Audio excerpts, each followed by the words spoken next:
Hey San Diego, welcome to our podcast.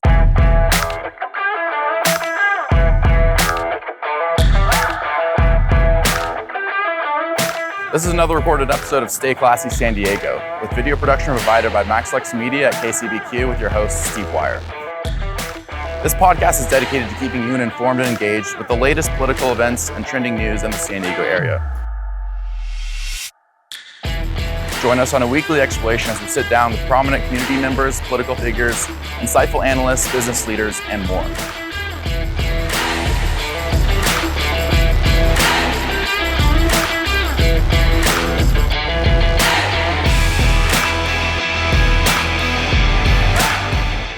Don't forget to like our video and subscribe to our channel on YouTube, and enjoy the show.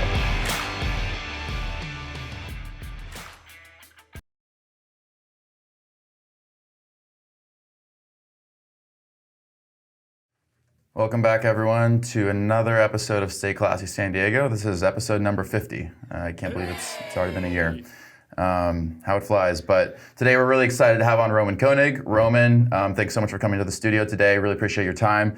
For those of you who don't know him, Roman is an accomplished filmmaker, journalist, author, and educator. Alongside his independent film projects under the banner of Mercury Cinema, Roman actually serves as the publisher of the online news journal North Coast Current, which we're going to talk about a little bit towards the end. But he is also holding a Master's of Arts degree in television, film, and new media production from San Diego State University. Has all the credentials, and he's won some film awards. Is that right? So far. Yeah. Okay. Yeah. So just a couple of mentions. The Frequenters, 2017, award of recognition from the Accolade Global Film Competition. And then Thirst in 2015 was the award of merit from the Best Shorts competition, along with some others as well.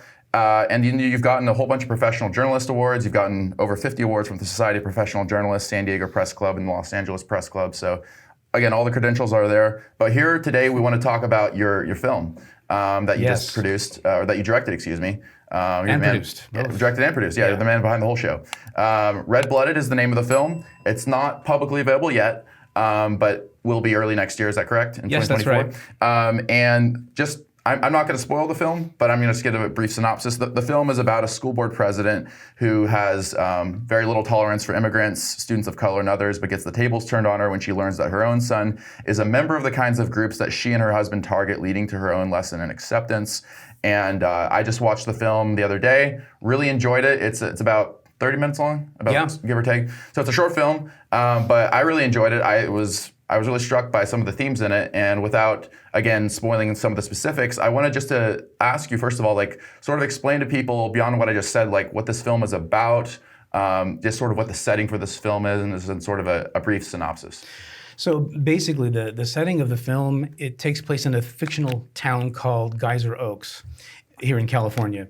And so this school board president gets elected to with an agenda, with a whole slate of other candidates. And she goes in trying to target who she believes don't belong there, people who should, students, families, whatever, who don't belong in our country, basically. Yeah. And I wrote the story originally back in 2015, going into 2016, because the rhetoric at that time in that presidential election was already worrying me.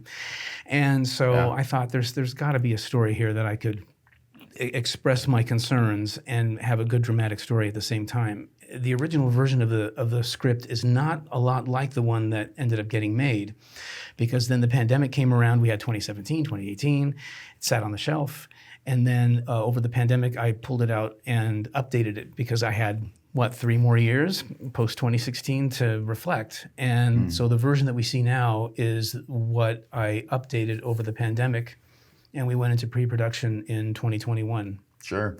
So you already touched on it, but talk a little bit more about what specifically inspired this film, like sort of how it came about, how you wrote it, and like for the characters, and like the plot, like how that came to be.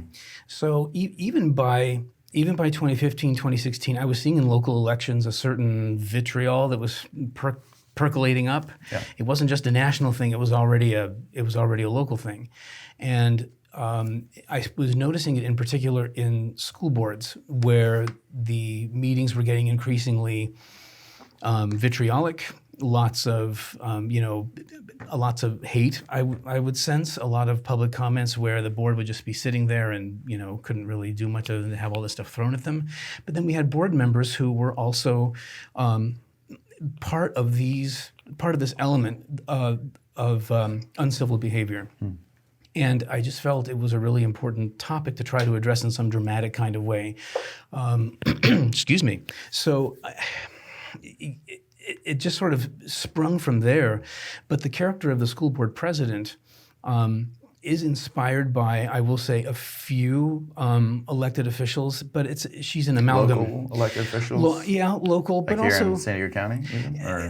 I would say, yes, here in San Diego County, but not any one person. She's a repository for the concern. She's a collection of characters put into one, exactly, plus the national weight of it all, as we've seen in the last few years. So she just sort of became this pot that I would throw these emotions and these and these characteristics into. She's almost sort of the archetype of like sort of this uncivil, angry, hostile behavior that we see from school board members. Exactly. Is that sort of the idea? Exactly. Yeah. Okay. Go ahead. But I also felt it needed to be pushed a bit. I needed to push the envelope on it because it wasn't just enough to have her sitting around with her colleagues, just sort of being angry. It had to have some. She had to have some target. So one of the other subjects that gets called up a lot in education is the status of DACA students, which are also known as Dreamers, right? So deferred action for. I can never remember what the last two parts of that acronym acronym are, but you know what I'm talking about. I do. So, when I had this character, this student, I figured, I have a student who's a DACA student in the story. I've got this school board president who is targeting these kinds of students because they're quote unquote illegal and they shouldn't be here and they need to be rooted out. Well, there's her target. And it's completely inappropriate and completely ridiculous for a school board member to target a student. But then again, in our era now, it wouldn't surprise me if it actually happened. Do you feel like that does happen? Like school board members, or people in school districts targeting undocumented students? I will say that I have not observed that yet. Maybe not in California, but maybe it happens in other places. Like I wonder about more conservative states. It might, but I don't know of any incidents specifically, other than that's just sort of what I got inspired to write for this particular scenario. I hope that that's not happening, but I wouldn't root it out of the possibility. I feel like the point of the film, though, is not even just like about school board members targeting DACA students, but it's more so the vitriol, the hostility towards these people that we see. Exemplified on school boards, in school districts. We see these people vilified. We see these people sort of put on a negative pedestal, pointing the finger and saying, "Hey, they don't belong here. What are they doing? They're taking up our resources." That kind of rhetoric. That's sort of what the film was trying to call out. Oh yeah, exactly. And also just the perception that somehow educators are in on some kind of big agenda that needs to be targeted, because of course we have this school board also targeting the teachers. So the other character in here that plays an important role is actually the school newspaper advisor on that campus, and how the student newspaper on that campus is covering these issues. One thing that I haven't mentioned yet is that the school board president, her name is Lois Green in the story. Yeah. Her son is a member of, I wouldn't call it, it's not a vigilante group, but it's sort of they sort of see themselves as a volunteer security organization in the community to keep track, to make sure that people are safe and behaving well when they themselves are the ones who are the bullies, actually.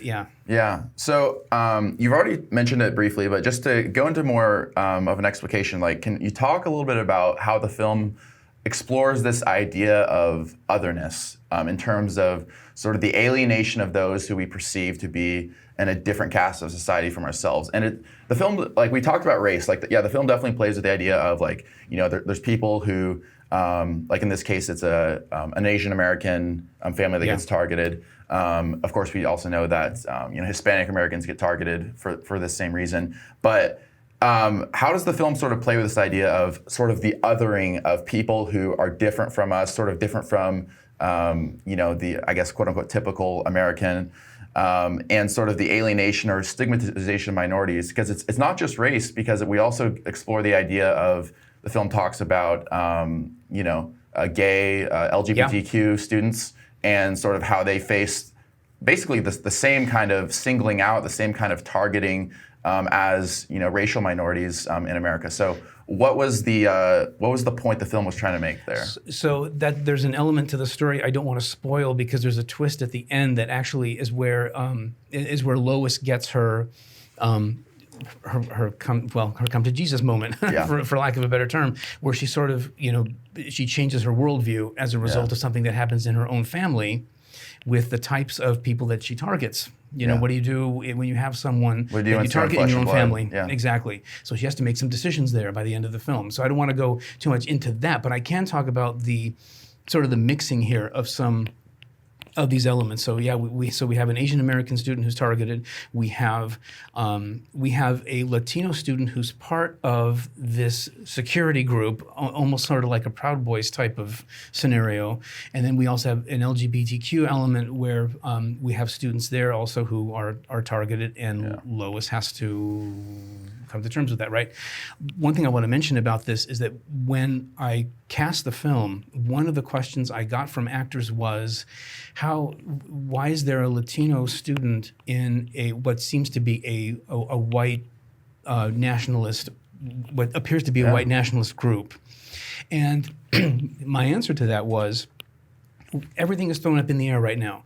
We had my first thought was, and why I wrote the character in that case was because of the Proud Boys, and who was the leader of the Proud Boys? Enrique Tarrio. Yeah. So we have Enrique Tarrio, who is leading the Proud Boys, which seems completely incongruous. And there's increasing coverage. I've been doing some reading about this phenomena that's happening, this dynamic. It's an interesting dynamic. It is, and I wanted to represent that. So the film is confusing yet clear at the same time, because we're living in an era where so many lines are being blurred. And that, to me, is another thing that's another challenge to all of this, is how many of the lines are being blurred in terms of who believes in what circumstance, and where. Sure. Yeah. Yeah. So, yeah, it's interesting. And for those who aren't aware, by the way, I feel like most people know who the Proud Boys are, but they were heavily involved with the events of January 6, 2021, the storming of the Capitol and all that, and they're generally sort of, I guess, regarded as by a lot of people as a hate group, as a white nationalist group, as an organization that targets minorities, that targets people that are sort of not white Americans, and so it's definitely a situation where in this film you do explore this idea of what happens when, in a situation like that, where you have, sort of this group of people that are singling out another group of people, what happens when someone in that group themselves, goes? What happens when it's your own flesh and blood? What's happened when that person becomes one of the people that you're targeting? So I think that's an interesting dynamic. But I also want to talk about the sort of influence of the pandemic era on the film, because you said you wrote it in 2015, Definitely, right? Yeah. But then the pandemic hit as it was sitting on the shelf.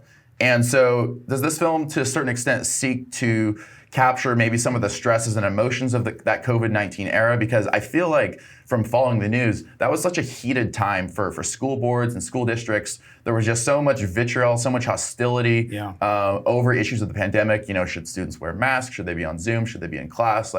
How do you deal with all these rampant issues, in addition to already a vitriolic school board environment based on the issues you talked about? So talk about the influence of the pandemic era on the film. I really wanted the pandemic era to sort of be an undercurrent to this film. It's not like a major part of it, but you can sort of see hints of what was going on with the pandemic at that time. And this is so weird, because we're still only talking about just about a year and a half out, and it feels like it could have been forever ago. And it does. So when I rewrote the script during the pandemic, I had heavier pandemic elements in it. When it came time to actually make the film, I didn't want to lose that. So, and I wanted to add some symbolism there. So when we have scenes in the boardroom where the school board is censoring textbooks, they're voting to censor textbooks, they're voting to censor or to defund the student newspaper because they're causing trouble on campus. In the audience, you'll see the teacher and the principal wearing masks. But I'm totally inconsistent with the mask wearing in this film, because the mask then becomes a symbol of in a reverse way, because during the pandemic, people saw the mask as being repressive, as some form of oppression. We have to wear masks, but I'm using it in a completely different, opposite way to represent what's going on in terms of the silencing of students and teachers. Okay, so I didn't pick up on that, but now I do. It was sort of it was one way to represent the pandemic, but not in the way that people would expect it to be symbolized. So I did a lot of flipping of symbolism and context with this film a lot, but also. The making of the film had some challenges also related to the pandemic, because we were just on the tail end of it. So I would say the biggest part of the pandemic that is reflected in the film itself is that. So the symbolism of masks being flipped on its head. And then also we have there's a discussion with the school board members at one point before a meeting where they're asking, why is this school newspaper program in existence? It doesn't suit our interests as the school board. How do we get rid of it? And Lois says to her colleagues in the scene, well, during the pandemic, we should have cut it then because no one would have noticed. We weren't on campus, and we could have cut a program and no one would have cared and no one would have noticed by the time we came back. So we should have done it then. We lost lost the opportunity. Sure.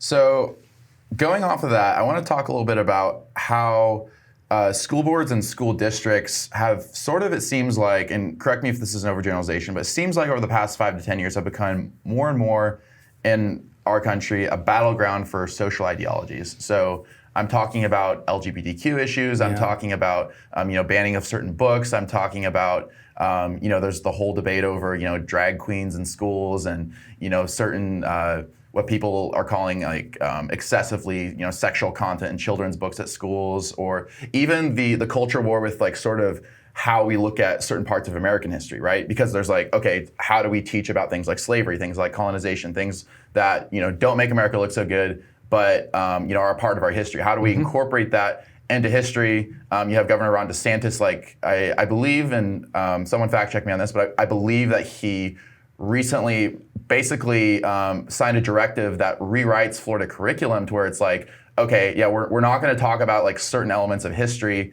in our school books because we don't want kids growing up, quote unquote, hating America. So in a lot of ways, school districts throughout the country, and I'd say it's definitely true in California, have become this battleground for social ideology with how do we look at history, how do we look at social issues like LGBTQ, and sort of how does the film have to say about that? How does the film sort of fit into that ongoing discussion? I think that ultimately, pardon me, the film falls into all of those elements by asking people to look at themselves in the mirror in terms of their behavior and how they're treating people that they view as someone not like them. My biggest concern, and what is sort of irritating me most about the era that we're in right now, is that we do a lot of mudslinging, but we don't seem to be willing to look at the mirror and ask ourselves, would we be willing to sling that mud if it were me? And Lois has to come to grips with that, with her son being part of this element on campus that's bullying students who are considered the other. When I don't think I'm ruining the story too much by saying when her son ends up being one of the others himself. And so I think I can reveal that much without actually ruining the drama of it when people see it in a year or 6 months or sooner, hopefully. But that to me, that there needs to be that kind of reflection, and there's not. And I think that we could tone down the rhetoric if people actually ask themselves, would I behave this way toward me if I were seeing myself on the street? Sure. I think the issues themselves are worthy of talking about, but there's too much. There's just too much targeting going on. There's not a lot of debate. It's all targeting and let me shoot you down now because I'm not interested in hearing anything you have to say. Sure. Well, let me ask you a question then. I know you're a journalist, and as we're both journalists, it's our job to sort of be neutral, sideline, objective. But I do want to know, your personal opinion about something, which is with all this talk about banning books, keeping certain books out of school. Sort of, what's your take on that issue as a whole? And I know it's not directly tied into the film, so sorry for the aside, but I'm just curious, like, as far as like, this idea that certain books are maybe not age appropriate, or certain books are teaching children the wrong things about history, or negative ideas about America. I mean, do you think like any book should be banned, and if so, like, where do we sort of draw that line? Well, I think that, and I do think that the movie does play into this, the question is a great one, because for me, one of my challenges being a journalist is that I tend to be pretty reserved with my own opinions unless I'm really, pushed to really say something, because it's just, it warrants it, right? But one of the things I love about film and fictional writing, novels and things like that, is that it allows me to make those statements in a way that journalism, I think, in some ways doesn't allow for me to do. So, this film is the opinion piece, really, for me on this. And the banning of books is a concern to me. I do think there's a reasonable way to look at books and judge them on whether or not they're age appropriate, but that's not what's happening right now, I don't think. Okay. To me, what I'm seeing here is an outright attempt to block discussion about certain people and certain events that students do need to learn about. Yeah. And also to explore, depending on what age they're at, to explore about themselves as well as they're growing up, especially I think in high school and going into college. So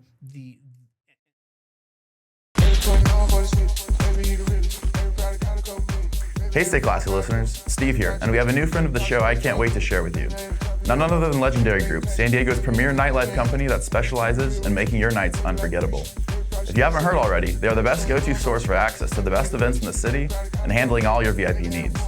You don't want to miss their upcoming Halloween bash, Hard Rock Halloween Barbie Scream House on Saturday, October 28th. This massive hotel party will feature 3 floors, 7 rooms, and 15 DJs. For the exclusive hookup on tickets, email tickets@legendarygroup.com and mention that you heard it here on the Stay Classy San Diego podcast. For more information, visit www.legendarygroup.com.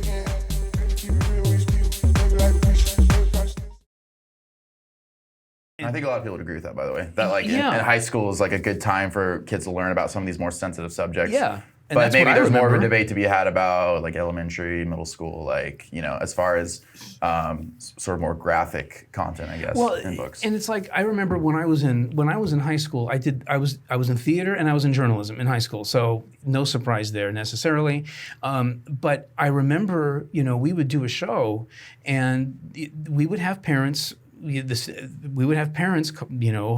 Haranguing the director of the school show, saying, this is inappropriate for kids. Why are you doing this production, this, that, and the other? And the administration would stand by them, and the show would go on, and there was nothing wrong. There was nothing wrong with the show. There was no big deal. It was a great show, and But that seems to be not what's happening anymore. Now it seems to be, it's one thing to have a controversy about a show or a topic or a book or whatever it might be. It's another to start trying to classify much broader and bigger groups of people and ideas, and to try to completely wipe them out from a curriculum, which I think is what we're facing right now. Mm-hmm. It's a completely different thing. Yeah. So, I do have a problem with it. So my opinion is I have a problem with that. Yeah, no, I understand that you have a problem with it. What I'm curious to know is, do you think that there are any books that should sort of be outlawed to some extent? I mean, I know this is probably a hot mic moment, but what about Mein Kampf? Books that, books like that should be banned or not banned?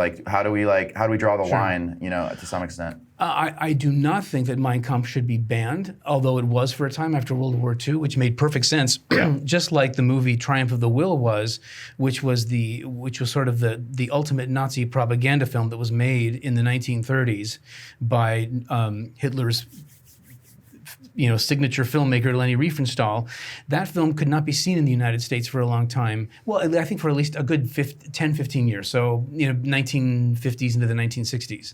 But I think there were good reasons for doing that post-World War II. Would I have necessarily supported that even then? No, because I think people need to see what this is about. People need to know what it is that, what the foundations are of what hate around the world comes from.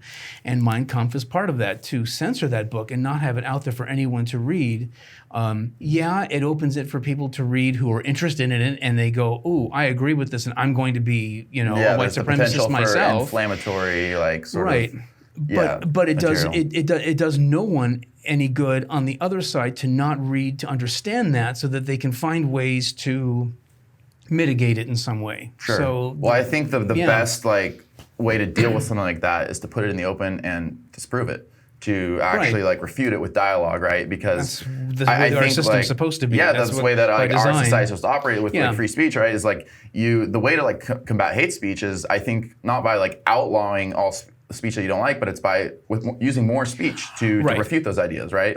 And I think that we sort of lose sight of that, and what you get instead is sort of echo chambers of people sort of buried underground, just sort of agreeing with each other, and kind of fostering even more hateful speech, and maybe even actions under the surface. And that's part of my concern right now too, is that everything is getting so compartmentalized, especially with the way we behave with each other on social media, that we just sort of there's an unwillingness to explore alternative points of view to, prove or disprove what is appropriate for society versus what isn't, what works better for a society and what doesn't.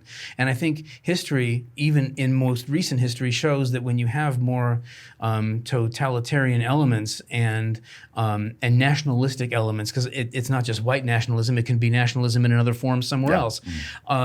Those systems tend to burn out pretty quickly, and they don't seem to do society a lot of good. They burn out quickly, and people suffer.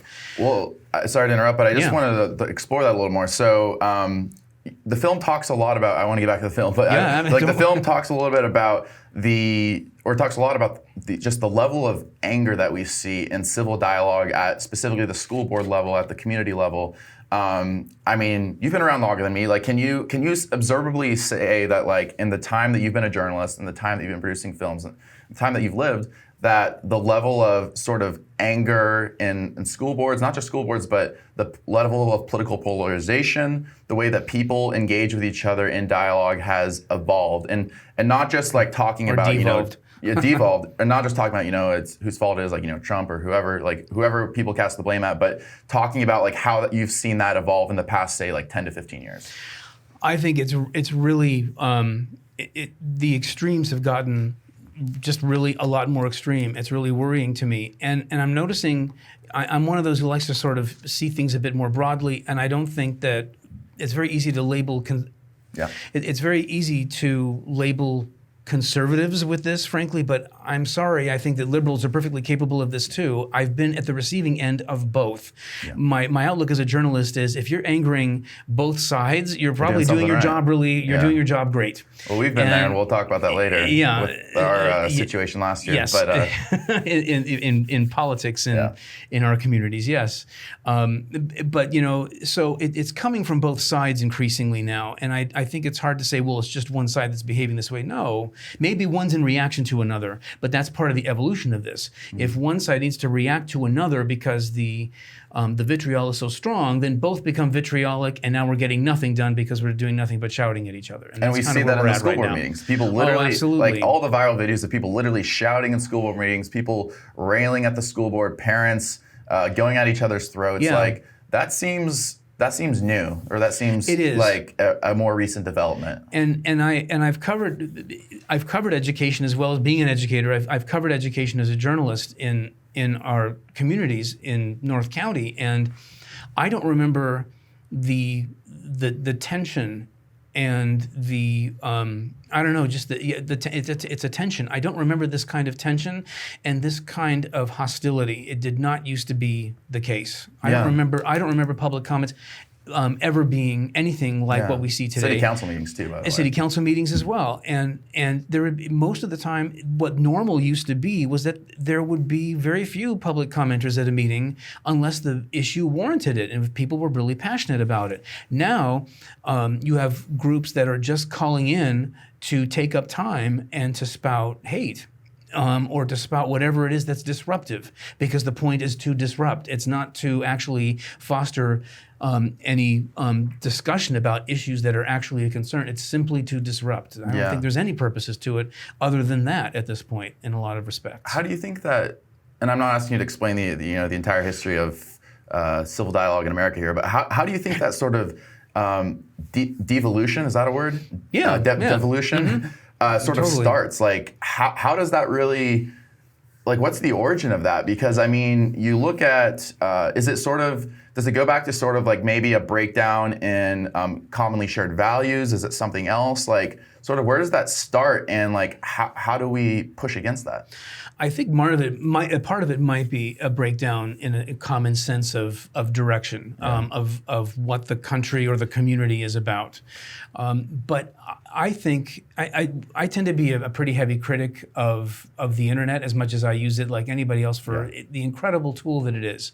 But I will never forget when I was a college student myself at Cal State San Marcos. They were an early adopter of anything having to do with the internet and digital communication, and we're talking now the mid-1990s. So I remember we were already having discussion boards online, and the vitriol was horrible. It was called flaming at that time, and I think it might still be in some circles, but when you would get into a flame war on a discussion board, it's very much like what we see today. And only it was in these little limited spaces. But I was the editor of the student paper at that time on that campus, and I was seeing this happen, and I'm going, oh boy, this is not a good. This is not a good development. It's like people are saying things to each other that they would never say in person, right? Exactly. That's sort of how the internet brings out the worst in us, right? Is because there's this ability to just sort of, you don't see someone, you don't see them face to face, you don't recognize them as a human being. Even if their name is put to it, it doesn't matter. They think they're anonymous because there's this barrier of bits and bytes and transmission, right? But they're, whether it's anonymous or they put their name to it, they don't seem to care. There's something about the medium that fosters this, and it certainly could use more. And I think it's also fueled by the misinformation we see on the internet, right? Which is like now, that more than ever. You have the ability now for people to just simply, a lot of people get their news from Instagram, they get their news from Twitter, they're X, sorry, Elon. But like essentially it's a situation now where anybody can post anything they want and somebody out there will believe it. And I feel like that misinformation adds fuel to the fire of the anonymity, the name calling, and that seems to carry over, unfortunately, into the way people engage in school board meetings, as the film talks about. And oh, totally. And yeah, go ahead. Yeah, there's a scene where the Lois, the school board president, and Kate, the teacher, are having an argument about what's going on with the student that she's targeting, and Lois talks about how her family is immigrants, and they came across a boat from what she calls the Red Curtain, and the teacher corrects her, saying it's the Iron Curtain. That's me sort of dropping the hint in there that you may think you know what you're talking about, but you actually don't.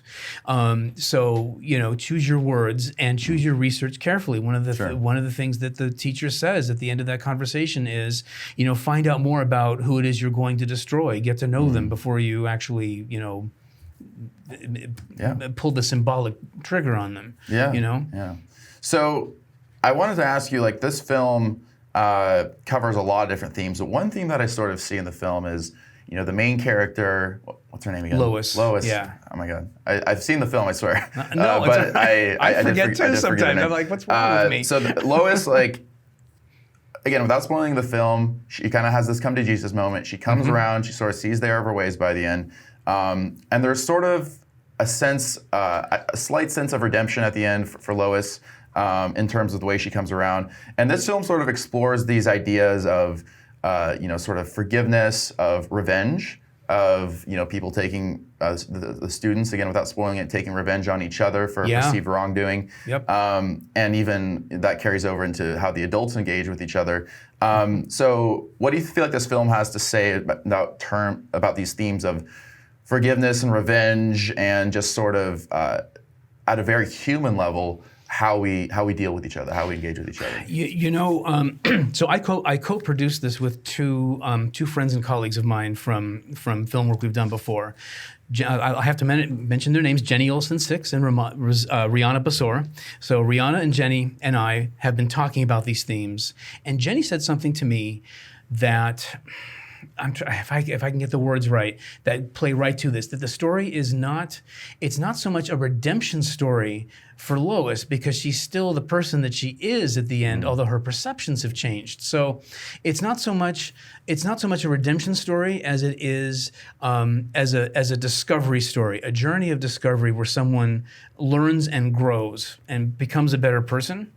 But that doesn't necessarily mean that, she's a changed being or something like that. I think the human condition is more complex than that. And so it's not so much a story of redemption, it's a story of realization and growth.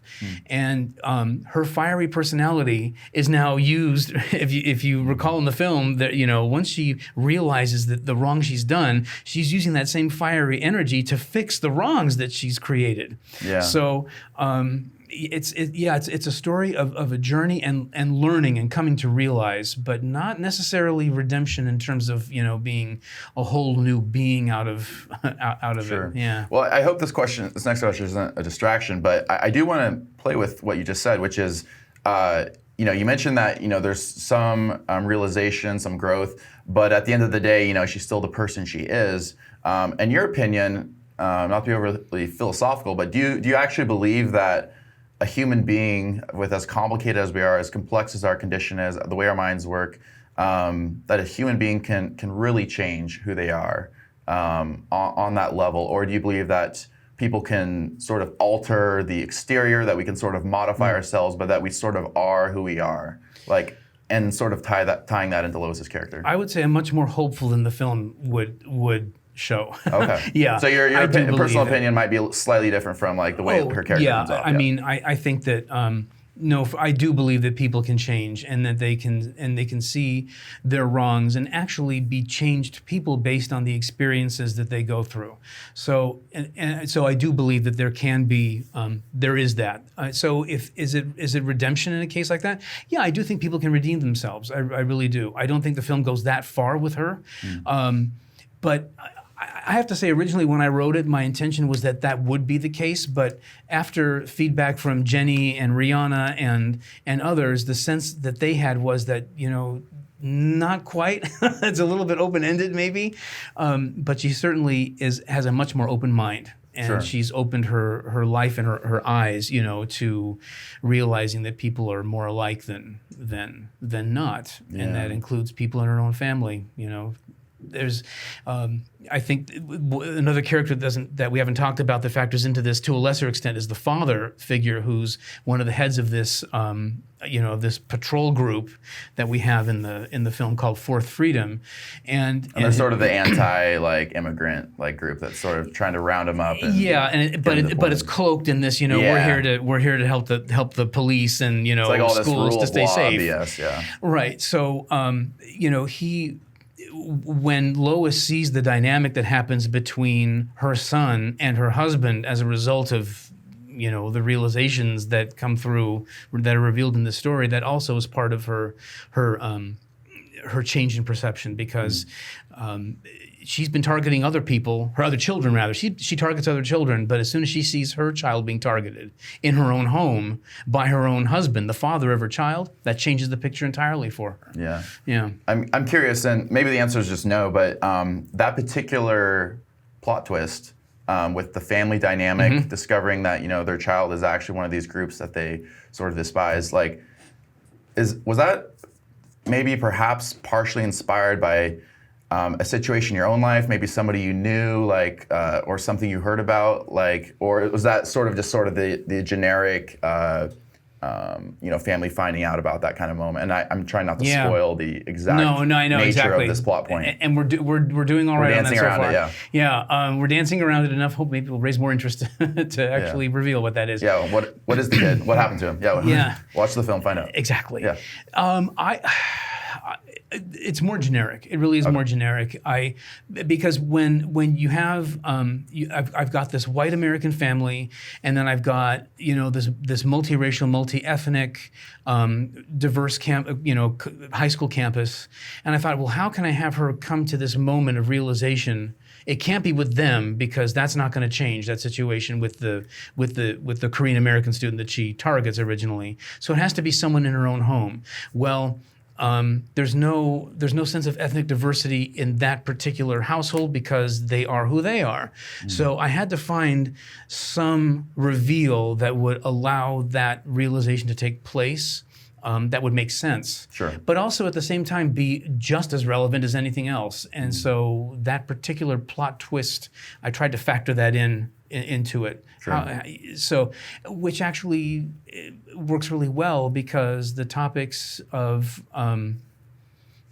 the other topics that we go beyond just race and ethnicity are a big part of what we're dealing with today in our discourse too, right? So, if we're confusing our viewers, just watch the film. Just watch the film. Yeah, exactly. You'll understand what we're talking about. I think the hints are there. The hints are there. We're dancing around it. Before we go today, though, I wanted to touch on your other role. You're a filmmaker, but you're also the owner and publisher, correct, of the North Coast Current, which is a digital newspaper in North County, San Diego.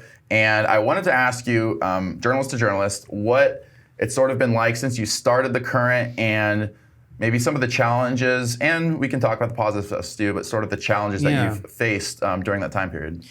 So the Current originally was created in 2002. It was a project that ran out of money pretty quickly, so it sort of sat on the sideline until what happened with the North County Times in 2012. So we fast forward to 10 years later, 2012. I relaunched it as an online-only site, where it's stayed ever since.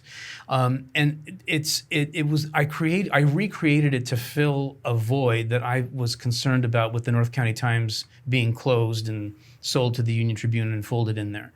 And I would say the biggest challenge has been, first of all, of course, to find funding. The traditional advertising model just does not work anymore, I don't think, in a lot of respects. And I know that community papers and bigger dailies all are having that same issue. Yeah. Even online now, because Google has, in my personal opinion, a stranglehold on options for online advertising.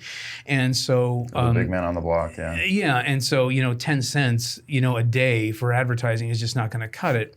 So I haven't found a solution yet that can really, I think just going out there and asking for a handout for readers, that can work for a nonprofit. At some level, but I think for nonprofit news organizations, donors are super crucial, and I think that the nonprofit model for news is great in that regard.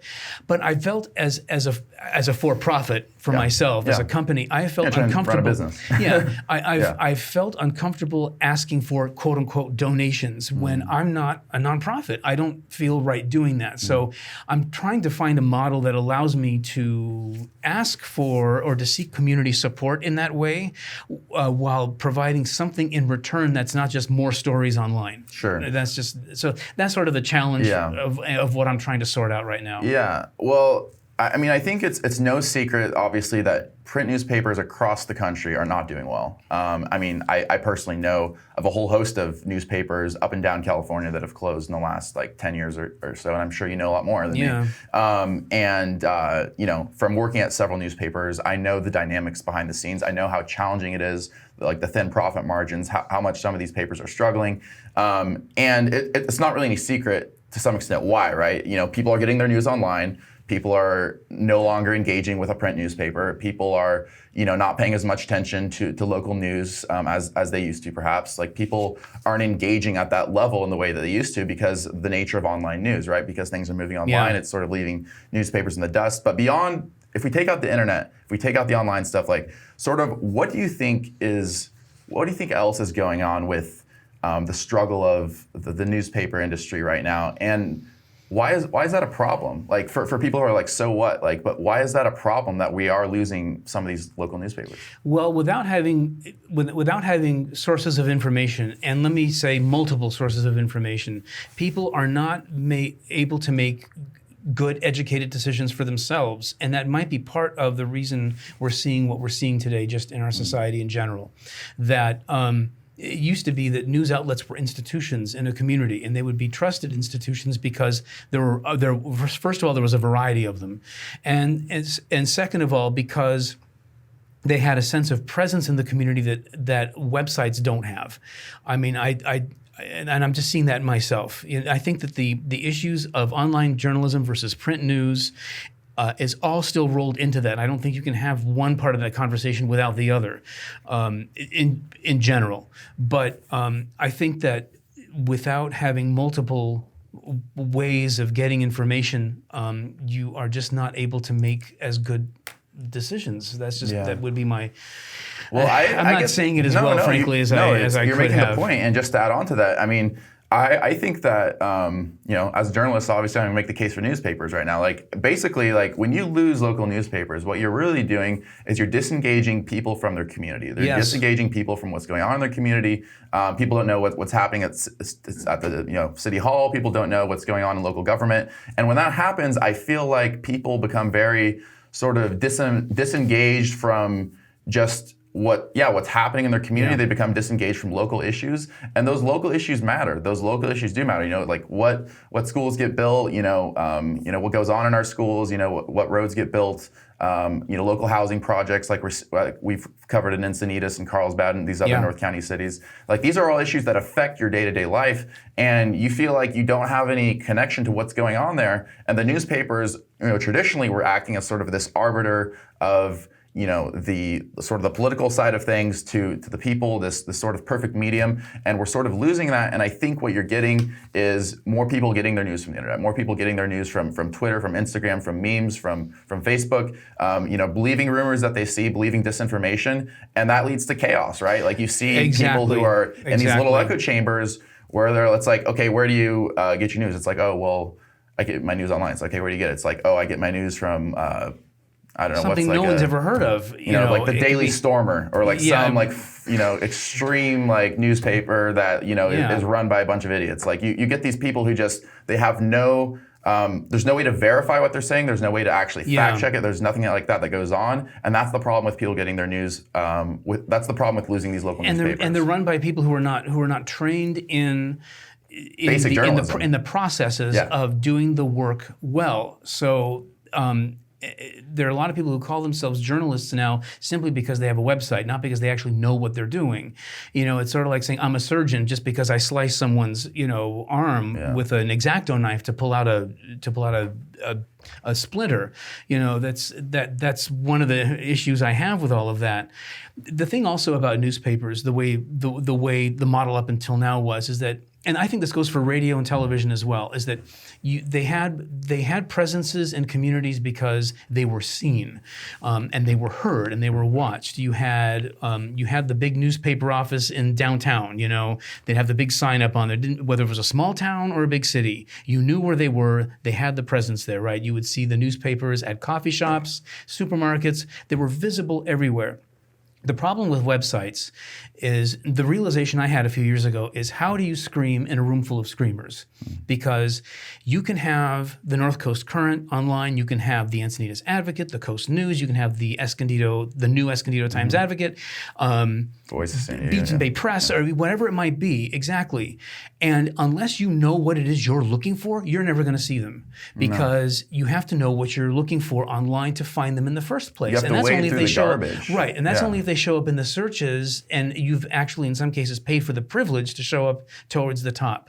So we didn't have to try to learn how to scream in a room full of screamers. How do you get your voice heard when everyone else's voice, legitimate or not, is exactly at the same level yours is? And that's the biggest issue I have right now. We should give the biggest mic to the people one of the who can biggest just, issues. But I think the point is we shouldn't be giving the mic to the people who can just pay for it. We should be giving it to the people who actually are fact-checking, people who are using reliable sources, people who are actually doing investigative journalism, people who are actually going in and doing the work.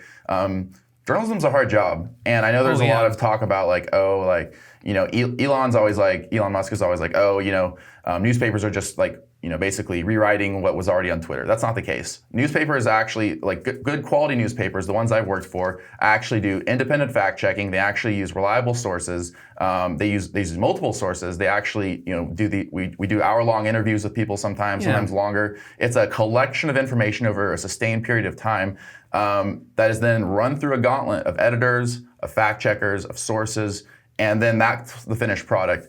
Anybody can snap a video on Twitter, Photoshop something in, and people unfortunately will believe that. But it's not true to say that what you see on the internet is the same thing as what you read in the newspaper the following day. No, and the daunting task for us is to find ways in this environment to make sure that work is explained and shared in a way that people from multiple points of view are willing to accept.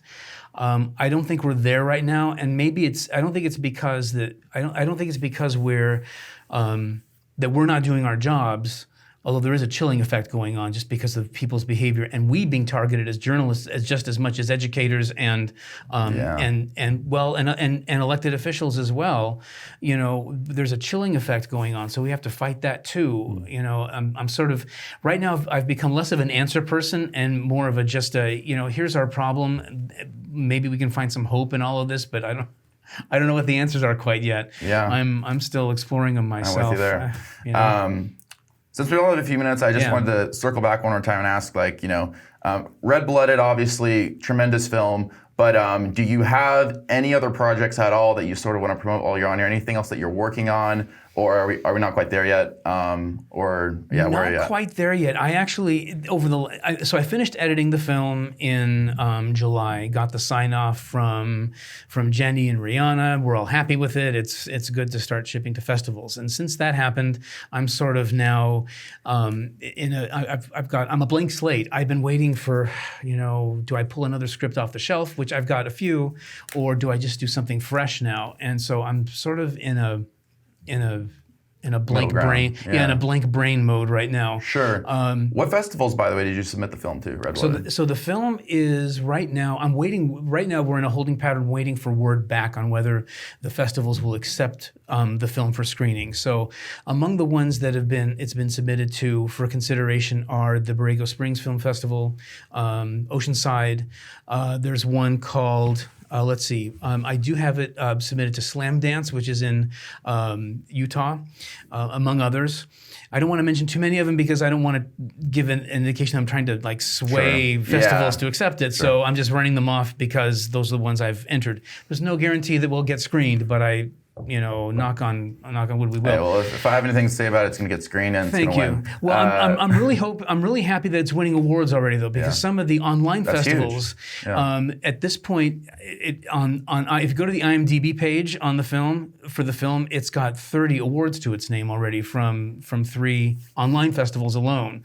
So those are the ones. Those aren't ones where you sit down and get to watch the movie, but at least judges are finding it a good piece of work. So amazing. I consider myself lucky and blessed that it worked out because I wasn't. And you're not just sure lucky; you're talented. You made this happen. You produced, you directed, you made this happen. You pushed this forward. So congratulations again. You. And then one more last thing is how and when can people access the film? Okay, so the way this works is that some festivals prefer having a level of exclusivity, so they don't like accepting films that are already being seen out in public.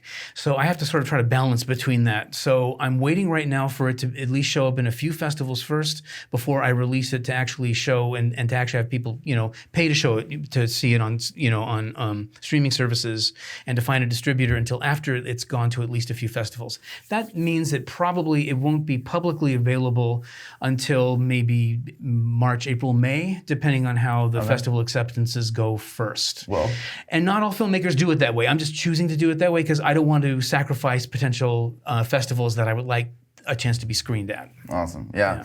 Well, Roman, thanks so much for coming on today. You know, I know we've worked together on articles before, and hopefully we'll again. But now on the other side of it this time. Yeah, now we're on the other side of this. And like, I had no idea when I first met you. I mean, I knew you were at the North Coast Current. I had no idea about this whole other passion project of yours, this whole other side of you, where you're writing all these amazing scripts, where you're winning awards, when you know, you're vying for all these different festivals. And so I just wanted to congratulate you again on the film. Thank you. Again, it's Red Blooded. It's going to be available in probably early spring 2024. Yeah, good 6 months, 8 months. MercuryCinema.com. MercuryCinema.com to look at that and other projects. Yes, all right. Thanks so much for coming on, Roman. Thank you, Steve. It's been a pleasure. Right, yep, that's a wrap. Thanks.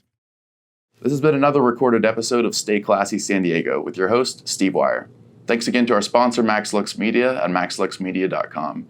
Check us out at StayClassyPod.com or any of our social media outlets. We're on YouTube, Spotify, Apple Podcasts, Facebook, Instagram, Twitter, and everywhere else you get your podcast content. Please like and subscribe to our channel. It really helps us continue bringing you important content that you're not going to see anywhere else. And thanks to all of our listeners for tuning into the show. See you next time. Stay classy, San Diego.